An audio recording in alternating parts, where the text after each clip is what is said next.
Good evening, everybody, and welcome back to another episode of My Paranormal Experience. Today I won't be interviewing somebody so much as I'll be telling their tale for them. This story comes from a comment off my last video.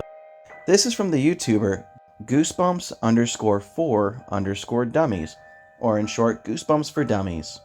Goosebumps For Dummies has a paranormal story they like to tell, and I'm going to be the one to tell it from their point of view. So, moving forward, here we are. Let's jump right into it. As always, if you have a paranormal story you'd like to tell, you can always comment down below, or if you'd like to be a guest on the show, you can always join my Discord, and we can set up a time for me to interview you via Discord chat. So here we are. When I was young, I had trouble sleeping at night, and I still do to this very day. I would sometimes be up to around 2 in the morning, just trying my absolute hardest to sleep. But when I was about 4 or 5, I was having trouble falling asleep and was just about to pass out when something unrelated to the paranormal activity woke me up. All I know is just as I was about to fall asleep, suddenly I was fully awake again. So I sat up in my bed and I started thinking about how to fall asleep.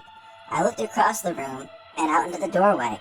I only glanced, but something really bizarre caught my eye. I always keep my door open at night. I continue this practice to this day. We had this light in the kitchen that was always on above the stove. It was on that night as well.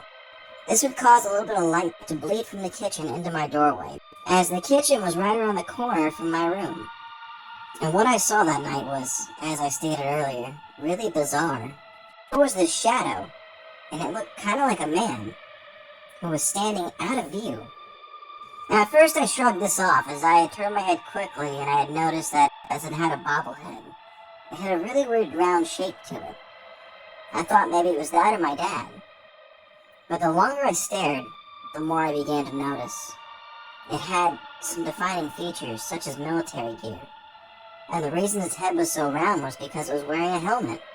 I can't recall it super clearly, but I don't think that it had a rifle. It was holding something. I'm unsure as to what it was, as it was too dark to tell. Though it may have just been a dream, I was literally sitting there terrified for about 30 minutes just watching it. Its head bobbed back and forth a little at a time, from side to side. The shadow's head constantly moved from side to side, but it never took any steps. It felt as though it was just a natural shake of its body. After about half an hour of watching this shadow, it slowly started to disappear out of sight. It took about 5 minutes or so for it to slowly disappear, or at least that's what it felt like. Finally, without making any noise at all, it vanished. The shadow was out of view.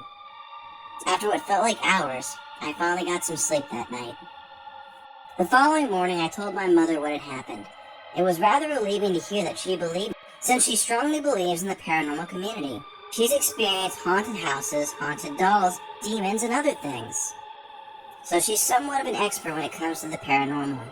And apparently her grandpa was actually in a world war, but I can't recall which one. She and I believe that it was the ghost of my grandfather watching over us that night.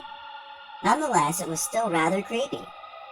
And that night was my first ghost encounter that I can actually recall. I haven't seen a similar shadow at night since, or at least, I don't think I have. What do you guys think of Goosebumps For Dummies' story? Do you feel as though his departed relative was checking on him from the other side? Or maybe, just maybe, was it a fever dream with sleep paralysis? I personally believe, if anything, it is possible. This isn't the first case I've heard of a spirit checking in on a loved one, especially at night.